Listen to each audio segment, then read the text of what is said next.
Oi, gente. Eu queria analisar com vocês hoje um posicionamento ideológico do eleitor brasileiro e a conexão dele com a intenção de voto.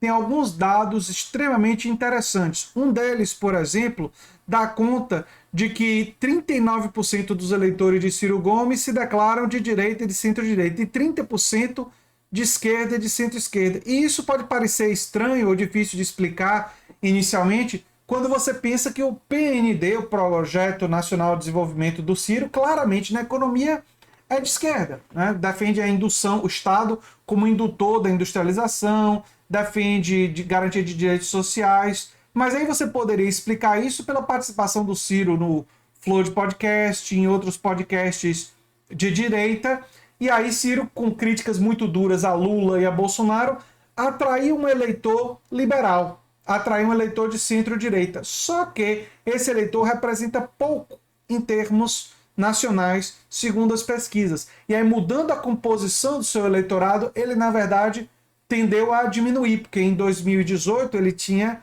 14% dos votos. Tem algumas coisas interessantes aqui, né? A centro-esquerda e a esquerda tem 26%, centro 9%, direita e centro-direita 39%. Aliás, eu tendo a acreditar que no máximo o Bolsonaro bateria justamente nessa casa aqui dos 39%. E não sabe, não respondeu 26%, né? Mas aí o não sabe, pessoas do centro e pessoas de esquerda e centro-esquerda é que dão a maioria para Lula nas pesquisas. Quando você olha pormenorizado esses dados, tem muita coisa interessante. Lula, por exemplo, tem 51% dos seus eleitores em esquerda e centro-esquerda, 11% centro, 3% de direita. Muito pouca gente de direita declara voto em Lula. E não sabe ou não respondeu 35%. Não sabe ou não respondeu, né? É interessante. Jair Bolsonaro, nós vemos uma consolidação do voto de direita. 91%, olha que número alto, dos eleitores de Bolsonaro se dizem de direita ou de centro-direita. Isso mostra a força dos grupos de WhatsApp, né, os grupos das redes sociais reproduzindo material de direita. Né? Então eles têm aqui uma consolidação muito grande. Só 7% se dizem de centro, 1% se diz de esquerda e de centro-esquerda, e 1% não sabe, não respondeu. Um número bem baixo, não sabe, não respondeu. Então, é um número grande de pessoas acreditam saber o que é esquerda e o que é direita. Só que, na verdade, as pessoas constroem isso com base nas redes sociais e na conexão com os seus representantes, mas nem sempre tem essa clareza toda. E quando eu for falar do Ciro Gomes, isso vai ficar um pouco mais claro.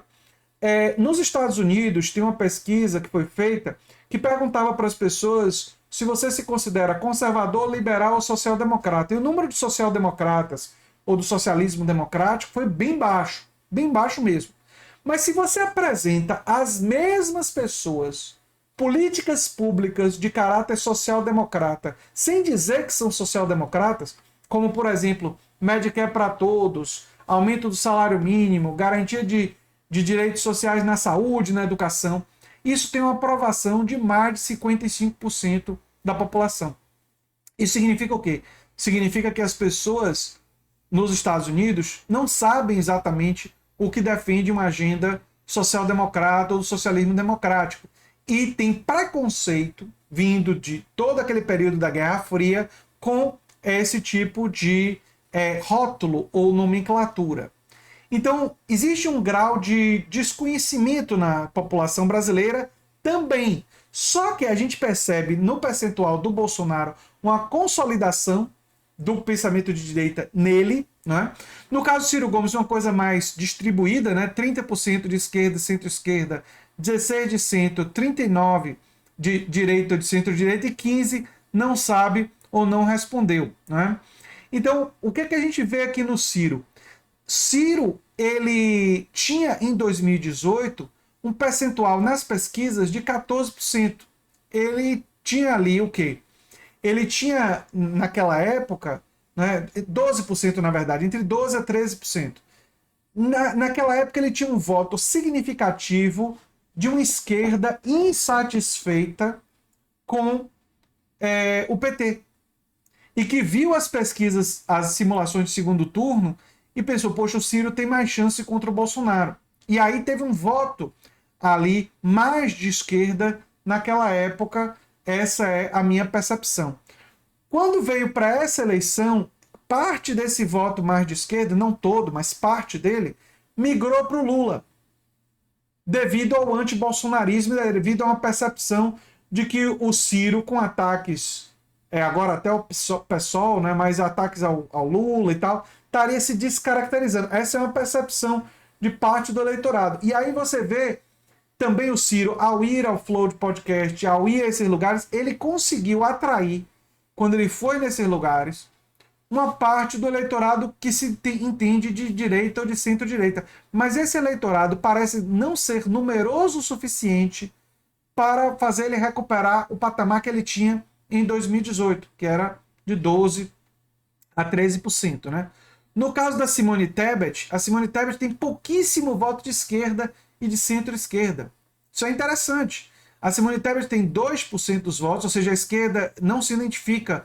A esquerda está ou com Lula, majoritariamente com Lula, ou com Ciro, mas não está com a Tebet. 2% apenas. Centro 13%, e aí um voto da direita liberal, como aliás eu previa. 28% do voto da Simone Tebet é da direita ou da centro-direita, mas também tem um eleitorado da Simone Tebet que é o eleitorado despolitizado, porque 57%, a maioria dos eleitores da Tebet dizem não saber, não responderam se são de direita ou de esquerda. Então você vê aí no voto da Simone Tebet um voto ou liberal ou do pessoal que não é nem Lula nem Bolsonaro e não tem muita clareza com relação à sua ideologia política. Né? E aí migrou para a Simone Tebet. Né? Então você tem até nos outros aqui também um mais direita, né? Vocês veem aqui nos outros, mais direita e mais não sabe, não respondeu, né? E branco nulo, claro. A maioria das pessoas que diz que vai votar em branco, né? Ou se diz de direita, ou se diz ou diz que não sabe, não respondeu essa questão da orientação ideológica. Isso daqui é interessante porque isso mostra a necessidade da esquerda fazer um trabalho social para conscientizar as pessoas em relação às suas pautas, né? E também precisa crescer ideologicamente, as pessoas se identificarem como sendo de esquerda e de centro-esquerda, conhecendo o que é um programa de esquerda e de centro-esquerda. Isso indica um trabalho necessário, um trabalho social necessário que a esquerda precisa fazer nos próximos anos para crescer nesse quadro, né? Esse é um dado esses são dados que eu achei interessantes da pesquisa IPESP e que indicam a necessidade de um trabalho social que a gente aqui na Nova Máquina do Tempo faz a nossa parte, né? Educando em relação ao que são políticas públicas de esquerda. Garantia de direitos sociais, o Estado atuar para garantir saúde, educação, renda universal de cidadania, embora historicamente tenha tido até algumas pessoas de direita que defenderam renda mínima, né? Mas a renda universal de cidadania é uma proposta hoje mais defendida por correntes de esquerda. Garantia de direitos sociais, sem sombra de dúvida, está na esquerda. O Estado dando progressividade tributária é uma pauta da esquerda. A ideia de você ter proteção ambiental, garantias e regulações é uma pauta que é predominantemente da esquerda, embora tenha algumas figuras do liberalismo que já estejam absorvendo essa pauta também. É um trabalho social que envolve isso e também um trabalho social conscientizar em questões culturais e em outras questões. Né? Então, é uma coisa que realmente é necessário que seja feito nos próximos anos. Eu sou André Teixeira Jacobina, o canal A Nova Máquina do Tempo, e a gente se vê em breve em outro vídeo. Tchau, tchau, gente. Se você gosta do que a gente faz, se inscreve, dá um like, compartilha. Quem sabe vira membro ou apoiador do canal.